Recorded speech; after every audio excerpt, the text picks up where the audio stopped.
Hi, everybody. Welcome to Friends Talk Money. I'm Pam Kruger, co-host of Money Track on public television and founder of WealthRamp.com. I'm Richard Eisenberg, a personal finance writer and editor, and formerly the editor of the Money and Work channels for the PBS site for people over 50, nextavenue.org.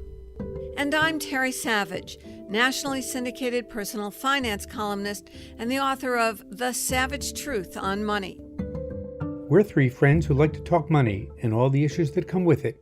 On this podcast, we're trying to help you understand your personal finances to get you and your retirement on the right path for true financial peace of mind.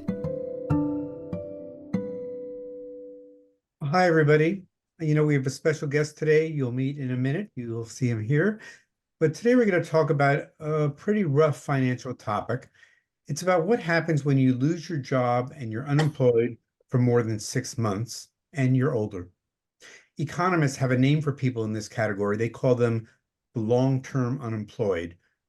But here's the really terrible part. Many people over 50 who are long-term unemployed have to deal with the stigma about it.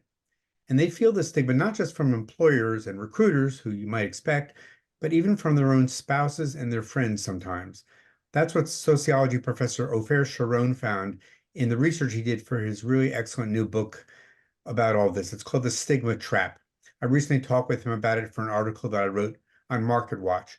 Before we get into his findings, we're going to talk to somebody who's actually been living them. Terry, want to do the introductions? Sure, I'm delighted to. Well, when I heard we were doing this, I immediately thought of my good friend, my neighbor across the street. This is Ben, everybody, and he and his wife are my dear friends. And a year ago, when Ben, now age 62, said he had lost his job, he's a techie, my gosh, he's really good. He's been doing this forever and ever and ever. And I was outraged. Well, there were company-wide layoffs. It wasn't personal. And I said, well, for sure. I mean, let me see who I know. We got connections. And it's a year now. Ben, let me let you tell the story of what happened and what's been going on in the last year. Thanks for having me, first of all. Let me tell you a little bit about my situation. I've been in the IT world for well over 30 years now. And it's been a wild ride. Most of that time I'd spent with just one company. After being laid off from that series of jobs and unemployed for 6 months in between, I caught up with a startup out of Chicago doing something only tech adjacent.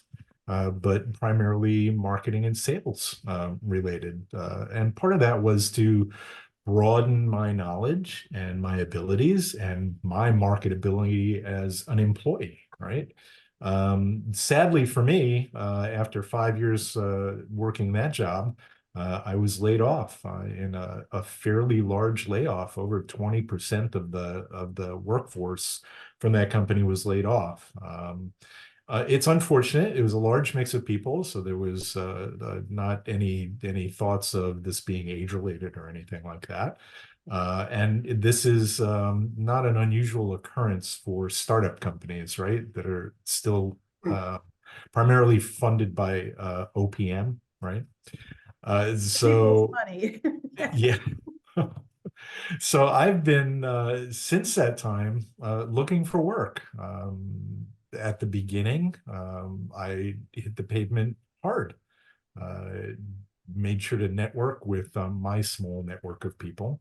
I'm an introvert, so I don't have a large network of folks. That's really my wife's function in the family and less of mine. But I did hit my network pretty hard. And I spent a fair amount of time, and still do spend a fair amount of time, applying for positions that I am well qualified for, that I see through online job boards. And when I say well qualified, these are jobs that utilize not only skills that I've acquired in the past couple of years, but skills that I acquired even just starting out 35 years ago. And some of those are very transferable to today's job market as well. Things like IT support, right? Customer experience, customer satisfaction, these types of things much more dependent on attitude and job performance rather than technical skills. I have had a really difficult time being weeded out by automated talent systems, right? ATS, not unusual. But in order to really be able to catch some traction in the job market, I need to get to have a conversation like we're having today. Give people a feel of who I am, what I can do, how I do it, how I bring value to the organization that I'm going to be with. And it's really extraordinarily difficult to get to that conversation phase.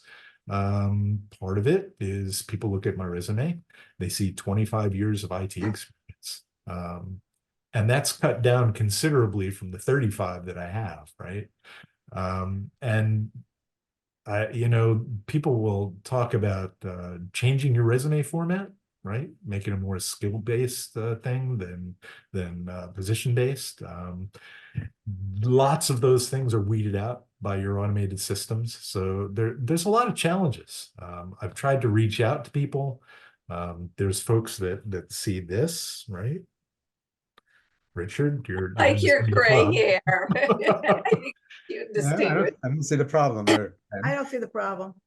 And folks are willing to have a conversation when I can get a hold of them, but that doesn't mean it's going to go anywhere, right? And that's some of the challenges that I've been I Now, guess faced with.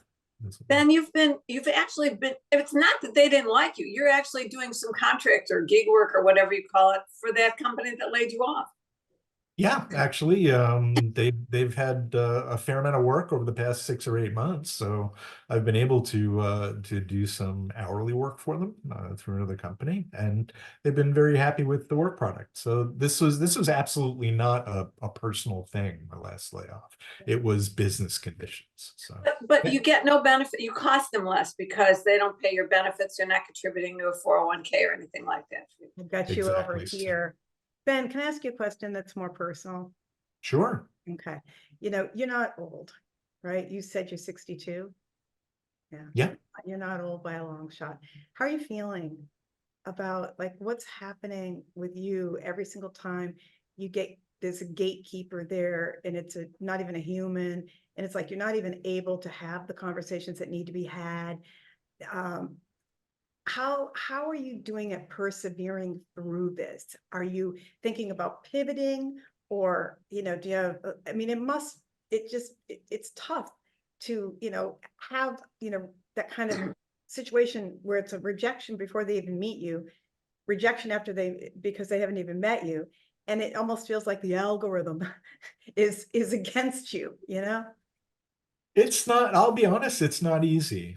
So when I first started out, I was going gangbusters, talking to a lot of people, trying a lot of new things, getting involved with a little bit of volunteer work, right? Not a whole lot, a little bit. So I was keeping my horizons fairly broad. But constant rejection in the job hunt as well as anything else is really kind of wears people down after a while, right? So after a year of being rejected, and I've been told all kinds of things, ranging from not qualified, overqualified, too strategic, not strategic enough. And it's okay. I can understand that perhaps I'm not the person that you envisioned fitted into your team, but that doesn't necessarily mean that I don't have strengths to bear that others wouldn't bring, right? So I'm there. It's been tough. It's been depressing. I'm fortunate. I'm not a worrier. I'm not a depressed person in general. I'm the kind of guy that says, I woke up this morning. It's going to be a great day, Yeah. regardless, right? So I have that going in my favor. But I'll be honest, it's, there's financial stresses, there's family stresses. This Yeah, because you're is not retiring. well, exactly. I have plenty to bring to an organization, number one. But I also have my own financial needs. At 62, my financial safety net is 90% what I've been able to put away for a rainy day, right? I could qualify for a much reduced Social Security at this point, which is an extremely bad idea to tap into. I can't even, tap into medical care other than the Obamacare that's available to me. And thank God Too for young for that. Medicare. You were too young for Medicare. Yeah. Yeah, exactly so. So Ben, I mentioned this book, the Stigma Trap, and Ofer Sharon, and the research he did. I'm wondering, have you felt any stigma yourself, either from employers, recruiters, friends, family? People saying, what's the problem there, Ben? Or I don't think I can help you, or anything like that. Has that been part of it? I think to some extent everybody's a little bit different, right? So I have seen my peers, my age-related peers, go through this where they reach out to their network and are absolutely rebuffed in their attempts to gain assistance to introduce me to a hiring manager. Please Just put because my they don't have a resume in job. this person's. Yeah, exactly so. Recruiters don't call. I help myself out a bit by making it ambiguous on LinkedIn whether or not I still hold my last job, right? I don't lie about it. And if people ask me, I am right up to tell them exactly what my situation is. But, I don't want to put people off before they even have a chance to contact me, right? So these things are very real. I'm fortunate where my stigma, if you will, is primarily comes from within, right? Of I'm course, yeah. as an introvert, I'm a little less likely to reach out to my network than I should be, right? I'm rather less likely to come out and say, "Hey, I'm looking for a new gig. It's I've been out of work for a little bit of time, and it's time for me to get back to It work. Can you starts to help me?" sound hollow after a while. I mean, I can feel your frustration. It angers me, I just hate seeing this. And I certainly don't think that you're alone by a long shot in this kind of struggle. And I give you so much credit, just to keep, you are going to, obviously, you are going to land something. It's just a matter of time. But I want to tell you one thing. I live in California, and it is so prevalent here that they even call it like older geeks. And Mark Zuckerberg, believe it or not, was interviewed by a magazine called Venture Beat. And quote, his answer to this was, well, young people are just smarter. And he said it with a straight face. And I'm here to say, you're turning 40, kid, wait till you're starting to get some gray hair yourself, but that sets the tone. So it's real. So I'm almost saying, in my world here, from what I see, it's not you, it's them. It's terrible. Yeah, the interesting thing about that is, of course, Bard and Gemini and ChatGPT are really, Mark, smarter than you too. That's true. That's true. Well, thank you so much, Ben, for joining us today, and we all wish you well. As I said, as Pam said, we're all confident that you're going to land on your feet one way or the other, whether it's a full-time job or more gig work. But we really appreciate your sharing your story, because we know a lot of people in our audience are going through the same thing. Thank you. Thank you so much for having me. Thanks, Ben. See you later. So let me tell you all about, first of all, I thought it was just amazing what Ben told us, and sad, but very honest. I want to tell you a little bit about what Ofer Sharon learned when he was doing research for his book, The Stigma Trap, and we'll talk about that. So he interviewed over 100 older people who'd been out of work for at least 6 months, as well as recruiters and successful professionals who like to network with other alumni from their colleges. And Ofer Sharon told me that many of the long-term unemployed people he spoke with were living with self-blame. And I think we were hearing a little about that from Ben. about being out of work, and they were internalizing this external stigma that's everywhere. Before I go into more detail about what he learned and what he says might help older adults, I just want to ask Terry and Pam, what do you think of that conclusion about the stigma trap? Terry, do you want to start? Yeah, I'm texting Ben with a bunch of hearts and saying thank you. Well, I'm a little bit overwhelmed. This is my friend, my neighbor, his wife is my buddy. We go out to lunch, we walk the dogs together and so forth. This, I don't have anything to say, Richard. Okay, Yes, Pam. no, Pam, I'm just sorry. I got to get my thoughts together. I got to get my head back together. That is painful. Let me just say this. Think this is us. You remember that TV show, This Is Us? Well, this is us now. And this is not about being too old, as you can clearly see, or too mentally or too historically less talents that are needed today. I mean, this is us. That's just, we've never been, I mean, I've talked to Ben about it. I've introduced him to friends. A friend of mine said Salesforce got 1 million applications so far this year, or some number like that. They're all just weeded out by a computer. Who knows? Yeah, they're not doing themselves any service at all. No. The value AARP, Richard, you've written about this before. I think when we did a podcast called Unretirement, and I know AARP has a lot of resources and even a job bank online. I think you'll probably tell us about that maybe, but right now I'm in shock. Go ahead, continue the conversation. I need to. Pam, I wonder if you talk to financial advisors all the time for the work that you do with Wealth Ramp. Do you hear from them anything about older long-term unemployed and their clients, or some of the issues they think they're facing? Yeah, they want to think of it as an interruption. They want to think of it like, at 62, that's what bothers me so much, because we live to be, in our 90s. He's only 62. He has another, hopefully, 10, 15 years that he could work if he wanted to. And in his field of tech, there's a zillion different ways that he can be adding value. How stupid is it that the employers are looking at, let's make this as efficient as possible. And they're sorting by, age is a big factor. And they're absolutely cutting up their noses to spite their faces, because can you imagine if he joined a team of young people? I can, because what he brings to the table, they would love him, because he brings something different. He complements them. Companies seem to want to put all the same people, all the squares, in the same, spots and just organize it that way. And it's just ridiculous, because it's the depth of what he brings. It's the real experience that he's had, that all the younger people can gain from by knowing him and having him on the team.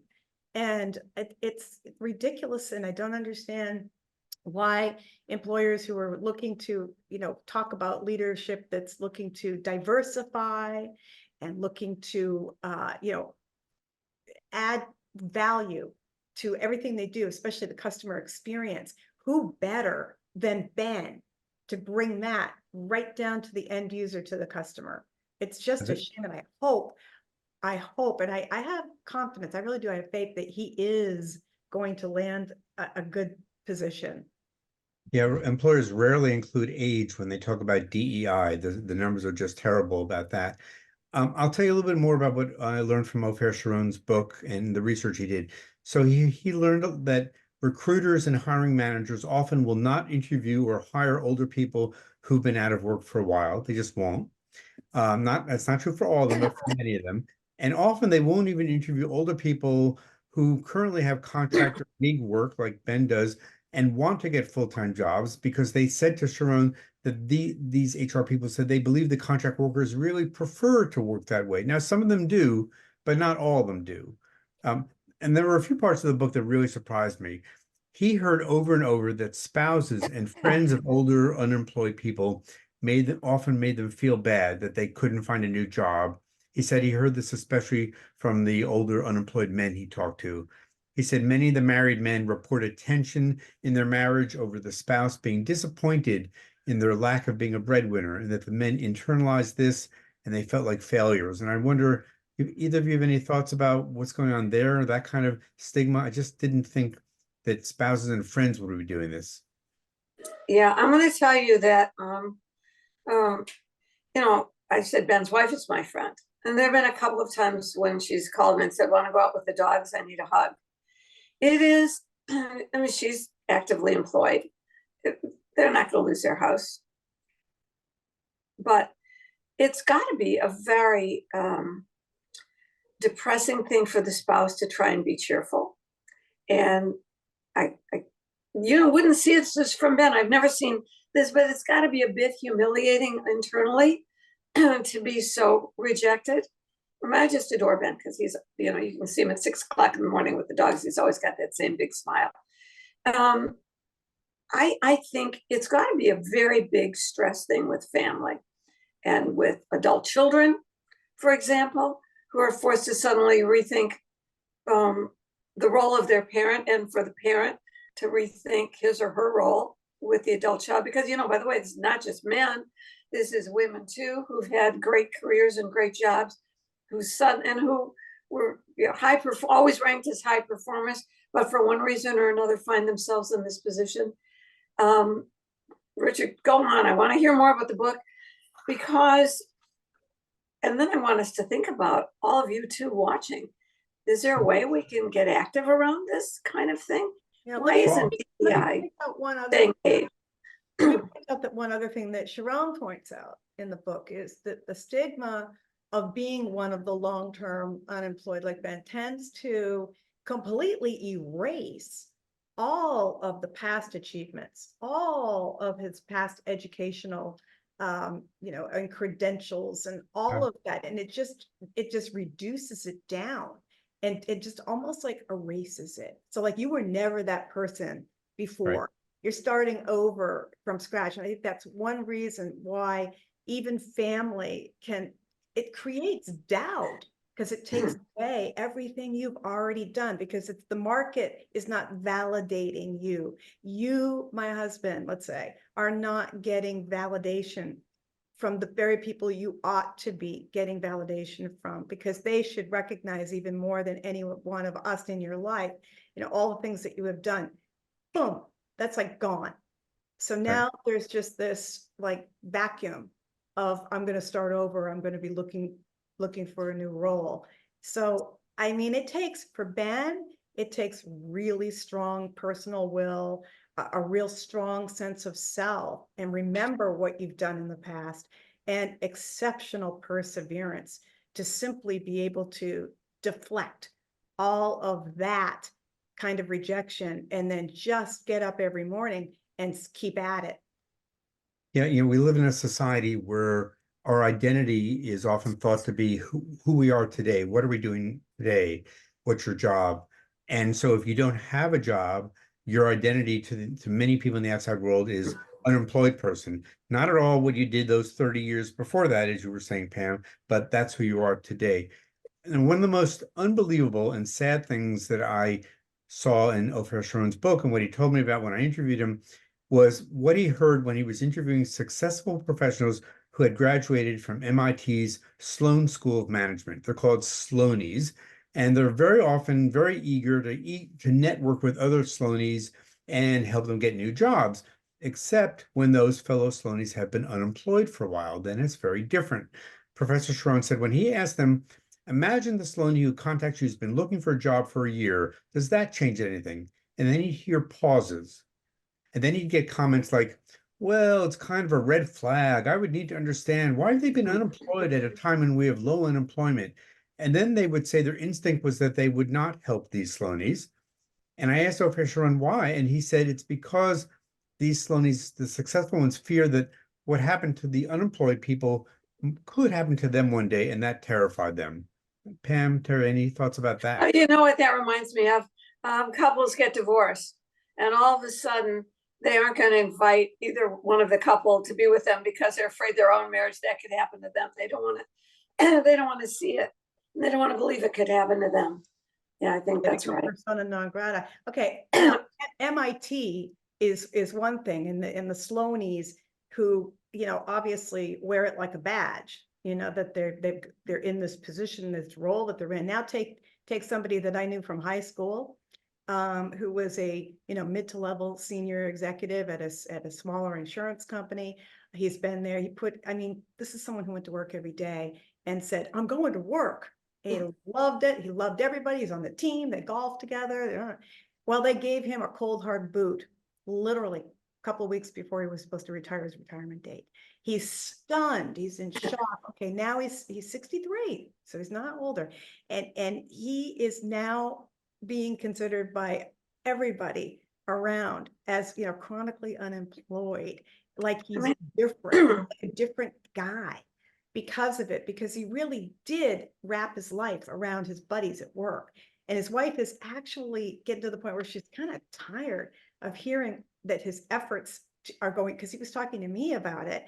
And she was like, I'm so sick of hearing about this because his efforts are going nowhere. So, I almost want to ask him, his name is Greg, how can I help? Is there something I can do to help as your friend instead of piling on, Exactly. Well, I actually asked Ofer Sharon what is most helpful for older long-term unemployed people, and he said his research found it was about getting support from other older long-term unemployed people because they understand what it's like. So my advice for our audience is if you know somebody in their 50s or 60s who has been out of work for 6 months or longer, try to connect them with others who are in that same boat if you can, or at least suggest to them that maybe they can do that themselves.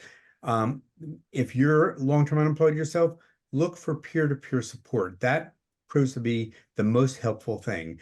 But I wonder, before we close out, Pam and Terry, is there any other either financial advice or career advice you might have for people who've been out of work for maybe 6 months or longer and are older and are looking for advice?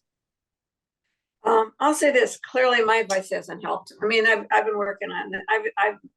I've made connections with people and it just hasn't worked. I don't know why. But I want to say one thing to all of you who are listening. I know most of you listening, you're in the car and you send me emails and stuff like that. I was listening to you. That was interesting. Our podcasts are on video now as well at friendstalkmoney.org. If there was ever one I wanted you to see on video, not because Pam and I try and dress up for you, but I would like you to watch this one. I would like you to see the face of a 62-year-old really cool guy who it's been a year. I said, that's not long term. Yeah, it is. And see the energy, the smile. You need to see the face of this problem and then redouble your efforts, as I will mine in this case, to work out a happy ending. This is just ridiculous. Yeah. Savage truth. Boy, are you right.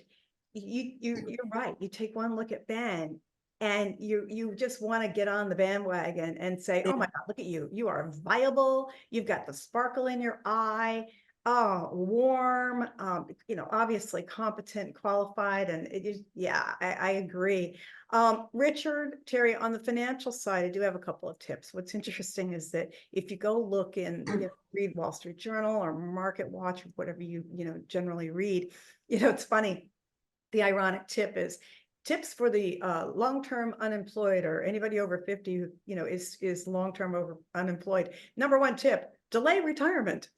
I mean, hello, Duh. I don't think that's very helpful. That's like stay employed. Okay, so here's a couple of tips I'd like to offer that I see my advisors using with people, which is money-wise. If you can't control what's coming in the form of income at this moment in time, control what's going out. This is just a financial money tip. And now it's common sense, but I like really reinforce this because it might actually feel good to kill some of these expenses you've been carrying around like baggage, including junk fees across all of your investments. Because I know when we say the word fees, it sounds like, oh, it's a nickel and a dime. It's not. We're talking about investment costs that are in your investments that can easily cost you thousands a year, not hundreds, thousands. And you're going to find them if you go look. They're hidden in there, but you'll be surprised how many there really are. But just, it might even give you a sense of power and control to feel like, I am making sure that I can't control over here right now the timing of when I'm gonna get more income, but I sure as heck can control what's going out. And just be the master of, making sure you're feeling comfortable that you're doing everything you can to keep your expenses down. That'll help with the guilt too, because part of that guilt is feeling like I'm still spending, but I don't have income. I shouldn't be doing this. Your left side of your head and your right side of the head are arguing with each other. But that's one way to kind of just as an exercise, both psychologically and as far as, money wise, it helps because you can see where you're recapturing some money. Richard, before you leave, Richard, can Yeah, I say one thing before you leave? of Because course. And I've got my a couple mind's of tips wandering. on my end. Go Okay, ahead. but I just had this thought. I didn't know if you were leaving, but my mind is wandering. Just in case there's someone out there who saw Ben and said, because all this work is remote now. This is not about, does he live in my neighborhood kind of a thing. This kind of work is all remote. So just in case there's someone listening or watching that saw Ben and said, well, that's ridiculous. He'd be just a kind of, my email is terry@terrysavage.com. And just put Ben in the headline and I'll just pass it on to him just in case, because I'm really going to work very hard now to figure out other ways Thanks, to Terry. get Ben back in the action. Yeah. Thank you. Just Bring Ben back. two Bring points Ben- I just want to mention. One, I want to follow up on what Pam was saying about expenses. We did an episode not too long ago about dealing with debt and credit cards and loans and interest rates. And one of the interesting things we learned was that most people who call their credit card company to try to get their credit card interest rate reduced are able to get it reduced, but many people don't even bother to try. So I would say if you are out of work and have a 13, 14, 15%, 20, 25, 35% rate on your credit card, you don't have to go into details, but call the credit card company and say, I've seen lots of other cards that have lower rates. I've been a good customer. I'd like to reduce my rate. What can you do for me? And it doesn't hurt to try. The other thing I would say, as far as looking for a job itself, what I've heard, and I've written a lot about job hunting over 50, is a lot of people complain that their resume goes into a black hole. They never hear back and they don't get the interview. And that's often very true. And it's a sad part of the world of job hunting these days. What's also true is that most people who do get hired, whether it's full-time or part-time gig work, contract work, is through referrals. It's through somebody they knows that there's work that is needed and you'd be perfect for that. So I would say, even if you're introverted, do whatever you can to spread the word among people that you're available, whether it's full-time or part-time gig work, contract, whatever it may be, because there may well be somebody who could use your skills and they may get you the job faster than the job posting that you've seen.